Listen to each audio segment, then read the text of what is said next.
Hello friends, स्वागत आहे तुमचं पुन्हा एकदा बाईट्स विथ प्रणू चॅनलमध्ये। आज बाईट्स विथ प्रणूमध्ये आपण एकदम भन्नाट अशी रेसिपी घेऊन आलेलो आहोत। त्यासाठी आपण सगळ्यात पहिल्यांदा इथे हा शिळा उरलेला भात घेतलाय, त्याला मिक्सरमधून आपण वाटून घेतलेला आहे। उरलेल्या भाताचं काय करायचं हा सगळ्यांनाच प्रश्न पडलेला असतो। आज आपण त्याचा अगदी चटपटीत असा नाश्ता बनवणार आहोत।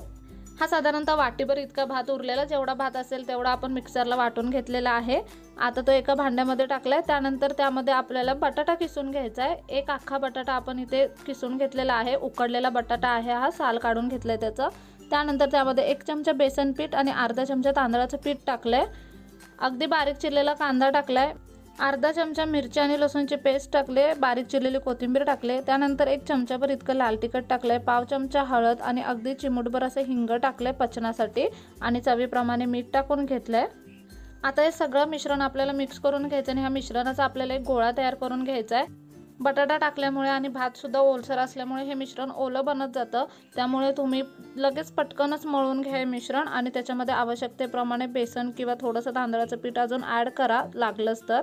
आणि त्यानंतर आता हाताला तेल लावून घेतलंय आणि ह्या मिश्रणाचे आपल्याला छान असे गोळे तयार करून घ्यायचे आहेत। ह्या पदार्थाला तुम्ही तुमच्या आवडीप्रमाणे काहीही नाव देऊ शकता। आपण ह्याला राईस पोटॅटो बॉल सुद्धा म्हणू शकतो। अगदी मस्त छान असे गोळे तयार करून घ्यायचेत आपल्याला। सगळ्या मिश्रणाचे आता गोळे तयार करून घेऊयात। इथे तुम्ही पाहू शकता। आता हे बॉल्स आपल्याला फ्राय करून घ्यायचे। त्यासाठी कढईमध्ये छान असं तेल गरम करून घेतलंय।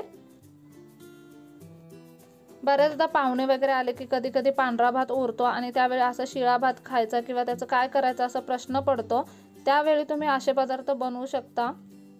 अगदी मंद आचेवरती आपल्याला हे बॉल्स फ्राय करून घ्यायचे आहेत। गॅसचा फ्लेम अजिबात हाय नका करू, नाहीतर मग आतमध्ये सगळं कच्चं राहील आणि वरून बॉल्स करपून जातील।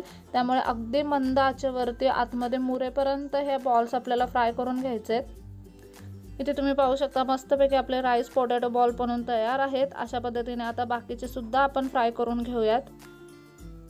ह्यामध्ये तुम्ही तुमच्या आवडीप्रमाणे गरम मसाला वगैरे सुद्धा ॲड करू शकता किंवा अजून काही तुमच्याकडे व्हेजिटेबल्स असतील जसं की गाजर कोबी ते ॲड करायचं असेल तर ते सुद्धा ॲड करू शकता।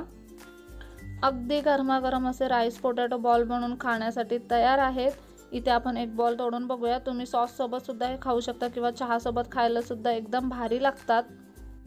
खूप सोपी रेसिपी आहे आणि खरंच खूप जास्त यम लागतात खायला। पुदिन्याच्या चटणीसोबत सुद्धा खाऊ शकता। नक्की ही रेसिपी घरी ट्राय करा। व्हिडिओ कसा वाटला मला कमेंट बॉक्समध्ये नक्की सांगा।